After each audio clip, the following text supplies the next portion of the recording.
Today on the 229 podcast. I think the word that we're using is described as magical. I don't think I ever in my healthcare IT experience had a project that the users were just clamoring for, like, please give us this technology.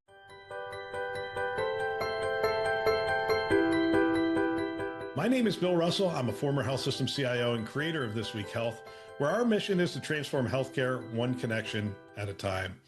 Welcome to the 229 podcast, where we continue the conversations happening at our events with the leaders who are shaping healthcare. Let's jump into today's conversation. All right, it's the 229 podcast, and today I'm joined by Sarah Hatchett, CIO for the Cleveland Clinic. Sarah, welcome back to the show.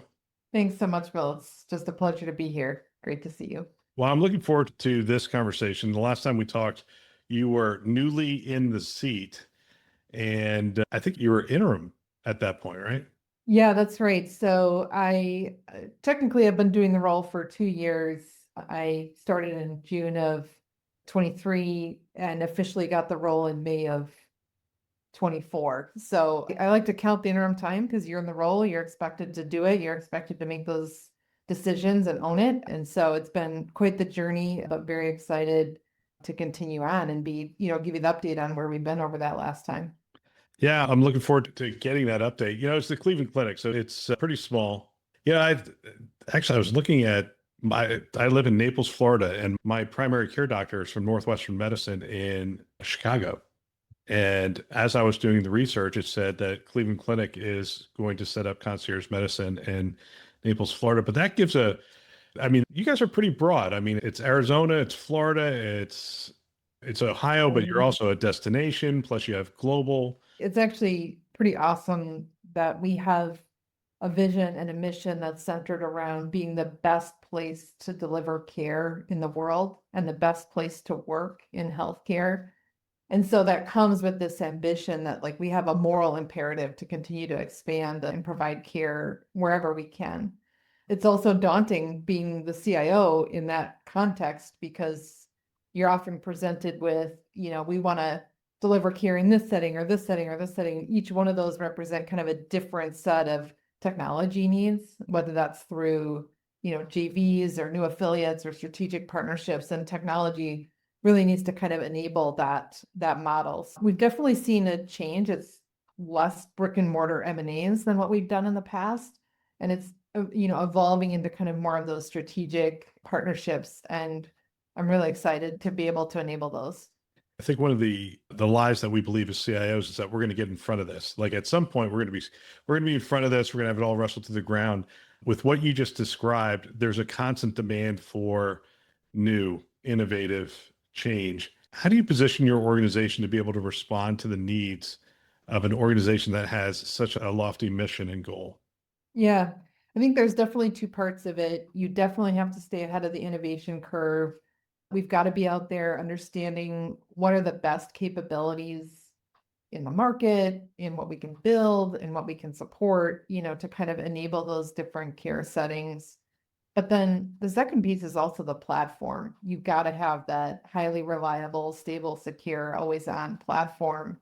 I was actually in a meeting with our CEO just this last week, preparing for a board presentation. We're talking a lot about AI and the innovation and the things that we're doing. And he paused and he said, you know what, I think what goes underappreciated is the platform itself. That doesn't come easy. There's a ton of work needed, a ton of transformation we've done over the years to really position ourselves in the space to be able to do that level of innovation.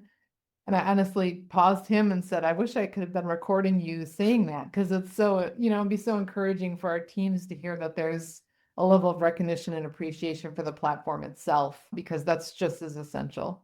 It's interesting you talk about the platform. We don't appreciate the platform until it breaks, right? Or until there's cracks in it. And we have to say things like, hey, let's slow down a little bit, or we have to put some things on hold while we whatever, or worse, there's a breach or an outage that impacts care in a certain setting. How do you ensure that is constantly evolving to support these new demands? It comes with a level of stewardship, whether you're talking about capital and operating investments or prioritization of projects. I always have my eye on what's that technical debt? Where do we have gaps? Where do we have challenges versus where do we drive value for the business?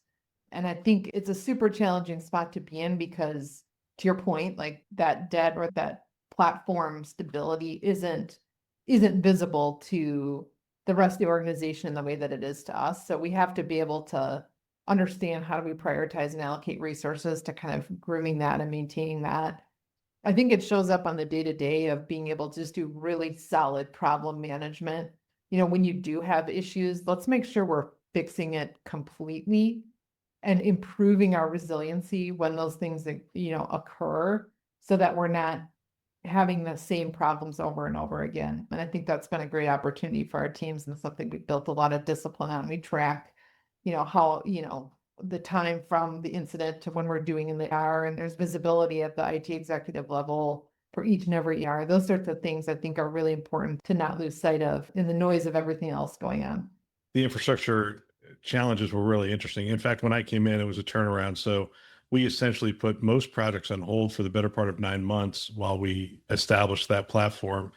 And that's one of the things that I preached when I came in. It's like, look, we want to run fast, but we have to really set this foundation and then we can run faster. But one of the challenges I always had, and I'm curious how you're approaching this, is my team, right? So I had 800 staff, and I love it when people say, well, we don't have the money that Cleveland Clinic has. And I said, the thing about that is every health system's in the same boat, which is essentially they're being asked to do more than whatever their resources are.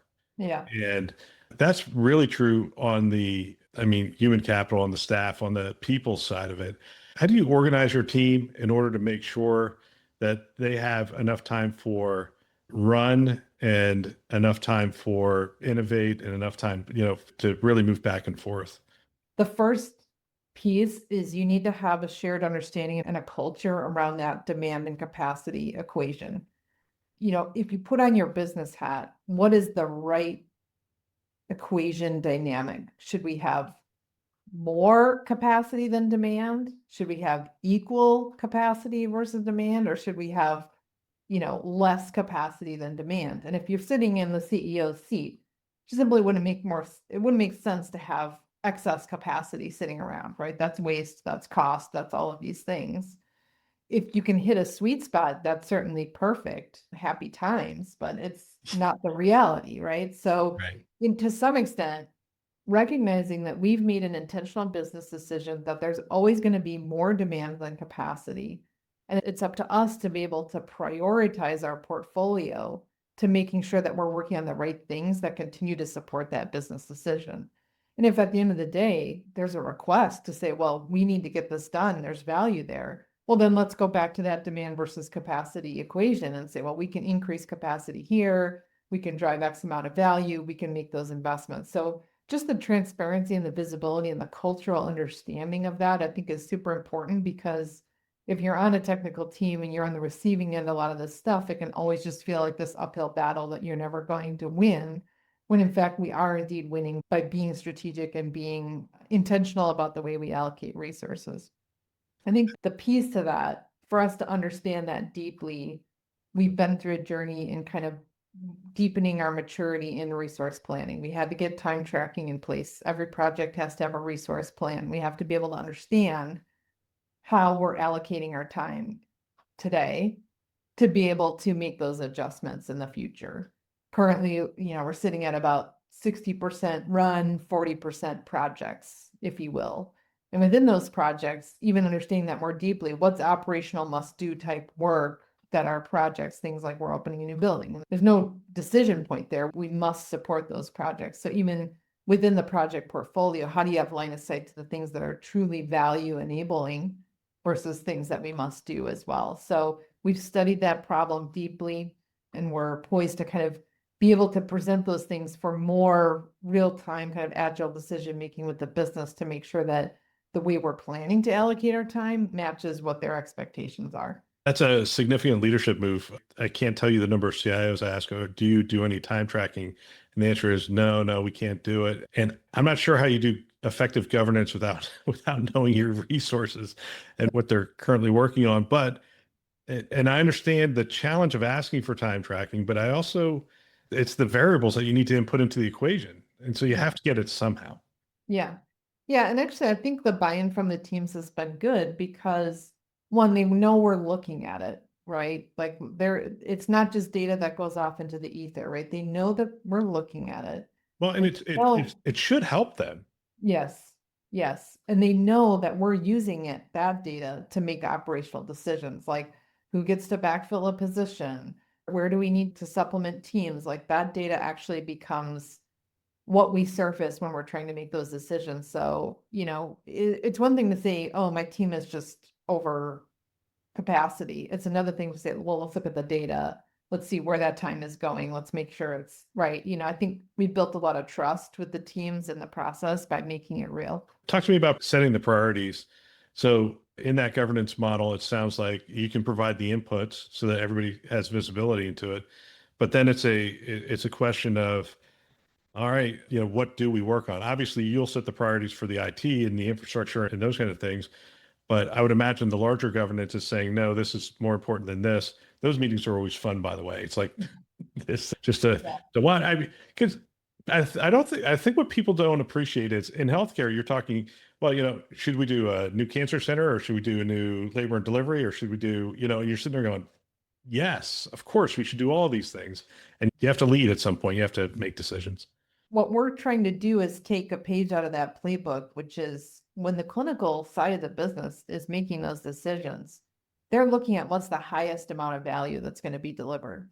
There's obviously a business case being presented that says an OB department's going to return this, a cardiovascular procedure room, a cath lab is going to return this. Let's allocate the space based on the highest value or the highest revenue driving spaces. Now, that can't always work because sometimes you do need a waiting room or two that isn't revenue generating, but that's when the business makes the decision. So what we're trying to do is in IT, completely internalize and pivot towards a model that's more value-based. So what we were doing previously is meeting with each of the business areas and saying, what's your stack rank priority? And everybody had their number one. Well, what do you do with 100 number ones, right? Like it's not that easy to make that decision. So now what we're trying to do is actually shift to more of a value scoring model. These things are not always revenue driving. Sometimes it's patient safety, quality, outcomes, experience, these sorts of things as well. But being able to codify that into a score so that you could say, well, this may be number one, but it only scores a 30 on the scale. Being able to stack rank with both the priority of the business and the proposed value that it's going to be driving, we hope will be the unlock of being able to make those decisions in a much more facile way. I feel like I just interviewed you for a job. I want to make this a little more fun. And we sat in a 229 meeting and it was one of the more interesting presentations. We have some prompts and the prompts are something you're doing that you're proud of that your peers would benefit. And then the other is problem or challenge. And the one health system presented as their problem or challenge, we are building a new building. And their whole problem or challenge is, okay, other CIOs who are in the room, what should a new building look like? What's the technology you're looking at right now that you're like, this is going to be interesting. This might have a significant impact on the way we think about delivering care or shift the way we're doing something today. Yeah, I actually have one of those projects right now. We're building a $1 billion neurological hospital right at the heart of our main campus. And there was a great desire to have a very innovative technology first approach there. I think some of the things that they're doing are definitely clinical in nature. So as a patient's walking into the building, is there a way for us to do a real-time gait analysis of that patient, have that data ready and available by the time they make it up to the procedure room? Super cool tech, ideated by the business, brought in by the business, and IT is just there to kind of help make sure it integrates well and plugs in. There's definitely a lot of talk about wayfinding. Our main campus is quite complex, and we still have not cracked into like how to help patients find the right place to park and then kind of the turn by turn to where they need to go for their appointment, if they have multiple appointments, how to get there. So we're definitely looking at that. I think the other piece is this video AI is definitely compelling. The idea of having a multimodal experience in the patient room, potentially in the OR as well, that can help us with delivering certain care workflows like virtual nursing, but then also use AI to help amplify and expand some of those capabilities. So there's quite a bit there. Again, all of it kind of comes back to where do we find the ROI for some of these things? And as those conversations are panning out, it's just extremely important that you're future proofing the building so that whether or not it's there on day one, that you've got the right network data power. It's worse when they give you $1 billion and like 2 years from now, you're saying, hey, we need to upgrade some things in the building. They're like, what?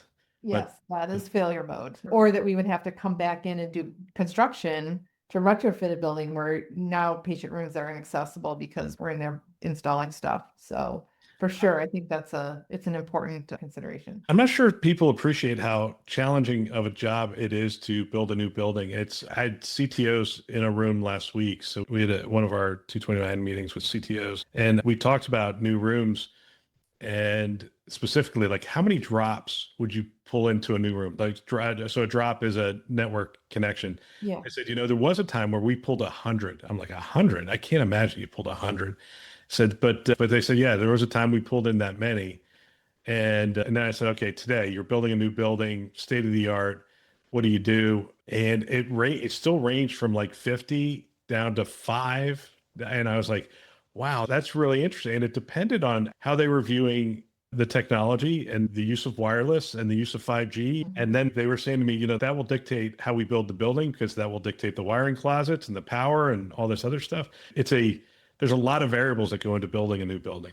Yeah, for sure. And, just using that example of the neurological hospital, that budget had to be finalized 2 years ago in the business plan when the technology that we're talking about today wasn't even thought of at that time. So it's tricky for sure. I do think it's an opportunity for us to be good stewards and to kind of play within those guardrails. So where can you make some trade-offs? Where can you make adjustments? And then at some point, the drywall's got to go up and you got to be done. You were out at UGM? Oh, yeah. I was. You were out at UGM. I've talked to some CIOs who walked out of UGM and they were like, every year we come up here and they roll out like 150, 160 new things across, 50 modules and whatnot. And that represents a significant challenge for you in that chair. Do you just, well, clearly you take more than just yourself and your team. You take clinicians and whatnot up there. Does that become a big prioritization project as well when you get back? I wish it did in more tangible ways than what it does today. Actually, while I was at Epic, I shared some feedback with them of like what that experience is like as a CIO to kind of take their roadmap back and try and decode it. Because even though they say it's available today, you may or may not be on that version. You may be upgrading to that version 6-12 months from now.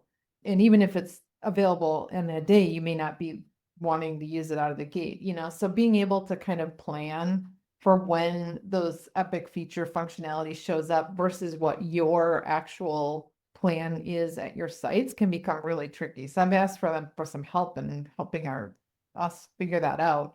And actually I found them to be quite receptive to that feedback. So hopefully it'll get better. It is a little tricky, especially when you're looking at third-party solutions that provide similar, functionality. Getting back to the value statement, right? If I can go buy something today that's going to provide me value today while I'm kind of like waiting for that Epic roadmap to evolve, we're going for it, right? Because whether you're talking about, OR utilization or staffing optimization or these sorts of things, these are actual real value drivers for us and our important priorities. And then the trick becomes how deeply do you engage and how long do you engage with those other point solutions while you're kind of waiting and making sure that you're putting in the right milestones to revisit that technology roadmap over time and figuring out where can you rationalize some of these tools. It's quite complex, especially given the breadth of where Epic is heading. The best example of that, we're going to talk about ambient listening at this point. When that announcement came out, if you were on social media, which you don't have time to be, so I was, and I can tell you, there was a huge outcry, oh my gosh, Epic's going to take this over and whatnot. But I'd love for you to talk about it because you guys were already down the path with a tool. Your clinicians are using it. They're getting used to it. You're not walking out of there going, oh, Epic's doing it. Let's swap this out and let's move this in. I mean, talk about that journey to your solution and then talk about when you hear that kind of announcement, how that calculus, how that logic sort of works in your head as you hear that. Yeah, so I would say our journey to a solution was very interesting and makes for a great case study. And I think we've shared that in some forums. We took some time to do pilots. We actually piloted 5 different products for 6+ months. And the reason for doing that is deeply understanding what we think the value drivers are for those things. And it turns out that it's the quality of the note. It's the quality of the note that's the differentiator. And that's how we ended up selecting the product that we did. The project now is live with over 3,500 physicians. We're seeing great outcomes in terms of their, adoption of the tool and experience with the tool, but also some revenue improvements as well. So that's been fantastic. I think the word that we're using is described as magical. I don't think I ever in my healthcare IT experience had a project that the users were just clamoring for, like, please give us this technology. It's been absolutely fantastic. As far as where do we go from here, I think it's compelling the way that Epic's thinking about it. This idea of it less being kind of like a scribe of what happened in a conversation and then producing a note, but instead elevating it to be more of an interactive real-time discussion where it can actually improve the visit itself. It's this idea of maybe you're discussing growth charts. Well, you could pull up in real time, here's your growth chart. Like, I actually think that's super interesting and compelling, and it's going to be a challenge for the vendors that aren't embedded in Epic to be able to reproduce that kind of experience and where it's heading. Now, that being said, I think it's going to take time, as we just talked about, for Epic's roadmap for them to develop the same product. When you think about how many vendors have spent collective time of hundreds of engineers in developing these products over the last few years, it's going to take some time for there to be sort of parity. But we'll be watching it for sure and just making sure that we're continuing to head down the right path, getting the best experience for our providers, best experience for our patients as well. I'm curious, do we still have like a 3 to 5 year roadmap, a technology roadmap? Is that still something that's out there? I definitely have a 3 to 5 year strategy, but whether it's tied to specific technology capabilities is not something I track. It feels like we have just a much more of a dynamic environment, and especially just the way that capital and operating allocations have been given, it doesn't allow me time to kind of like forecast where that's happening to be able to kind of lock that in a way. Let's talk through a couple of them. So, data and analytics, if you're looking out 3 years, it feels to me like there's some dramatic movement. I mean, when I watched what they were doing with Cosmos, and I thought, wow, that's really interesting to have that AI element that is able to look at the note, listen to the conversation, and then provide another set of, I don't know what we say, another set of eyes to do the diagnosis or whatever's happening in the care setting. I assume at the clinic, you guys are looking at the same thing. I mean, 3 to 5 years, data is going to be used it's going to be a significant part of the care experience. Yeah, for sure. And I think it's totally healthy to define a vision and an ambition, right? Like, I could just as well say revenue cycle. Is there a 3 to 5 year horizon where rev cycle becomes completely automated and autonomous? From your lips to God's ears that would be amazing. Right. And to my point is that kind of vision casting helps you identify which capabilities you want to lean into in the near term. Like, the way I always think about it is similar to autonomous vehicles, right? When we said we want self-driving cars, in 10 years, we didn't like wait 10 years for a self-driving car to show up. We've got blind spot checkers and, lane assist and parallel parking tools, and all of that came from that ambition of saying we want a self-driving car. And even now we're still evolving our understanding of what that's actually going to mean for us as a society. But there was nothing wrong with casting that vision because it allowed the innovation to happen in real time. 3 to 5 years infrastructure. Again, I was with the CTOs, and the amount of work that's being done on the cloud is pretty dramatic. We were having a conversation about the perimeter anymore, and one of the CTOs from an academic institution essentially said there's no perimeter anymore. It's like the perimeter is almost, it's like it's constantly morphing because we're going out to Workday, and then we're going out to the EHR, which happens to be in the cloud. We're going over here. And he's like, I'm not even sure I can define the perimeter of this thing anymore. So our security models and technology models have all shifted. And he said, the other thing is we've gone from mostly CapEx to significantly OpEx on this as well, meaning that we were talking about people before, but from an infrastructure standpoint, the one thing that they appreciate about the cloud is you can almost match your demand for resources and supply for resources almost perfectly and just pay for what you need, which is something that they appreciate. Are you seeing that same thing 3 to 5 years, mostly, scale up, scale down as you need resources? Yeah, it's a hot topic for us at the moment. We invested in a pretty major data center build about 10, 12 years ago. And so to some extent, it's been a no-brainer for us to remain largely on-prem because we made that investment and there's still, depreciation on that asset and all these sorts of things. But in the next 5 years, there will need to be major capital investments on the actual infrastructure of the data center itself. So, power generators and water and power and all these things that need to be addressed. So we're definitely taking a look at, while we've adopted cloud, it's been more of the, exception as opposed to the primary posture. And I definitely think we need to take a look at it. Now, that gets even more complicated when you look at what's happening in the industry. What is the data center availability going to look like? Where are these GPUs going to come from? And how are we going to continue to do that? If we were to lean more deeply into cloud, what would that look like? As I'm talking with my peers, people are still a little bit all over the map on this. I've heard everything from, folks similar to me. I've heard everything from, yeah, we went all in on cloud and now we're kind of pulling it back just because of rampant OpEx costs.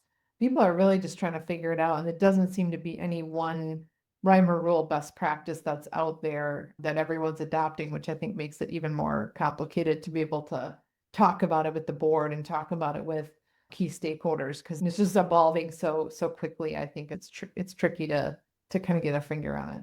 The financial models and the appetite for CapEx or OpEx is really an interesting dynamic when having that discussion about where your infrastructure lies. I want to talk to you about AI, but I want to keep you in your lane from an AI perspective. I mean, we could talk about AI in healthcare and go on for the next 3 hours, but I want to talk about AI in IT. Let's start with your team. I was recently with, again, a group of leaders, and one of the leaders told the story that in one of their town halls, he asked how many of them had experience with ChatGPT or Claude or that kind of stuff. And he said the number of people, and this was the IT department, he said the number of people in IT was like 55%. And he goes, that's not even as good as the general average of people in society. And he was kind of taken aback and surprised at that. How are you thinking about AI? How are you introducing AI to your team? How are you encouraging or not encouraging your team to use it? Yeah, it's interesting. I was trying to get ahead of a lot of this when some of the first AI related projects showed up in our portfolio, by making sure everybody knew like AI is going to be part of our jobs going forward, whether it's helping us to implement kind of a point solution or whether it's becoming increasingly integrated into kind of our enterprise applications like Epic. Everyone needs to be able to identify as being AI as part of my new level of responsibilities in terms of education, understanding, and being able to operationalize these tools. Now, we certainly do have an AI data science team that does, some of the deep build and the deep algorithmic and forecasting, those sorts of things. But as far as the things that we buy or the things that come with the platform, everybody's going to need to be able to understand and work with it because it's coming as embedded within the workflows, right? It wouldn't serve us to create a separate team as your role, your mandate is now AI because it has to make sense within our clinical workflows. And you guys are the experts in that. I need you guys to deeply understand what we think the benefit is and be able to roll that out. That being said, I think you're spot on. I do think there's gaps. I do think there's an opportunity for us to provide more education and training for our team members to really encourage that as a growth opportunity. You were asking me a little bit earlier about how do you prioritize the time? Like, how do we actually carve out time in the resource planning for learning and development, cross training and growth? Like, how do we actually put our money where our mouth is and say, I'm not just expecting you guys to be able to learn these things, but to actually, I'm creating space for you to do so in the resource plan. So I think that's super important to let people know that you actually really mean it Otherwise, it can just feel like yet another expectation where it's really hard to meet. Again, it was interesting to be in the room with the CTOs because some of which are they're using the tools that have been given to them.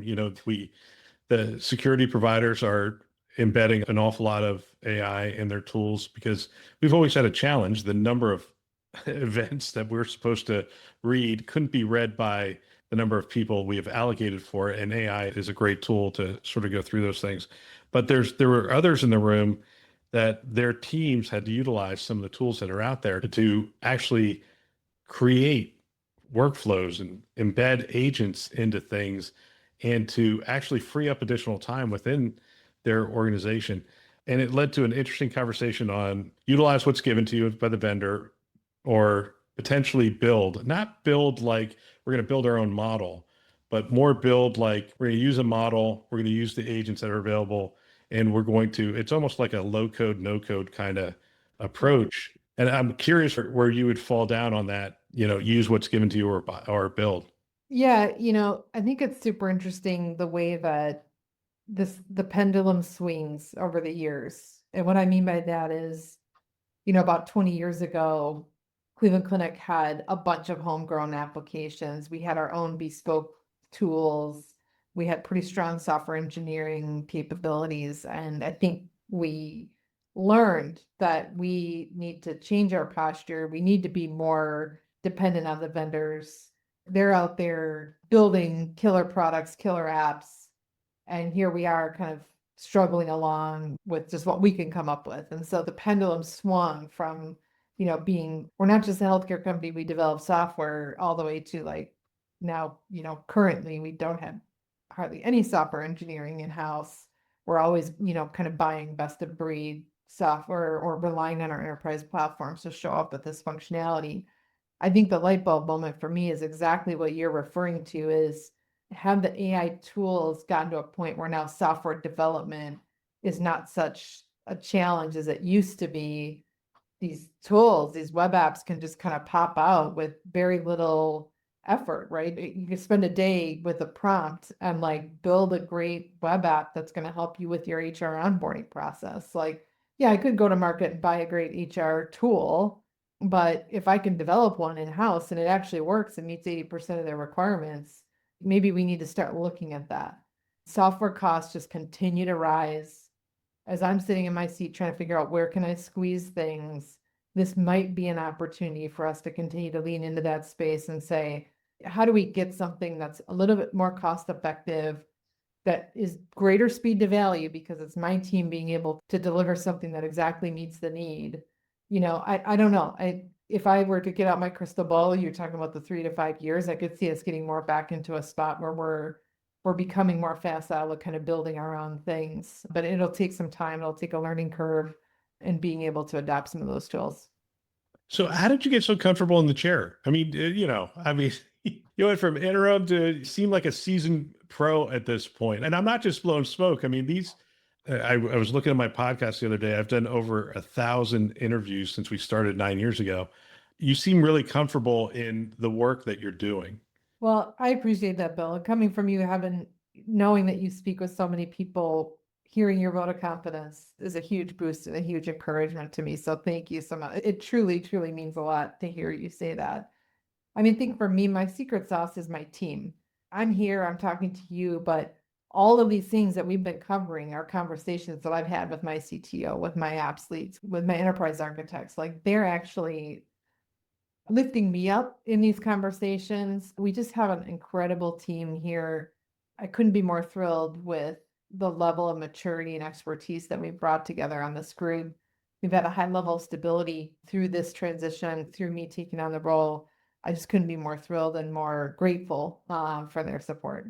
This is a great conversation. I look forward to our next conversation. And a year from now, when you're telling me about that billion-dollar building and what you've been able to do and the team have been able to do together with the great clinicians up there at the Cleveland Clinic. So yeah, hopefully you can come to Cleveland and get a tour. I'd love to show you that and the quantum computer and whatever else we got going on. There's always something going on here. So it'd be great to host you guys. well, I'm looking forward to it. Coming up for a Cleveland City tour dinner, I think next month. So Right. should be fun. Absolutely. Sarah, thanks for your time. Really appreciate it. Thank you so much, Bill. Thanks for listening to the 229 podcast. The best conversations don't end when the event does. They continue here with our community of healthcare leaders. Join us by subscribing at thisweekhealth.com/subscribe. If you have a conversation that's too good not to share, reach out. Also, check out our events on the 229project.com website. Share this episode with a peer. It's how we grow our network, increase our collective knowledge, and transform healthcare together. Thanks for listening. That's all for now.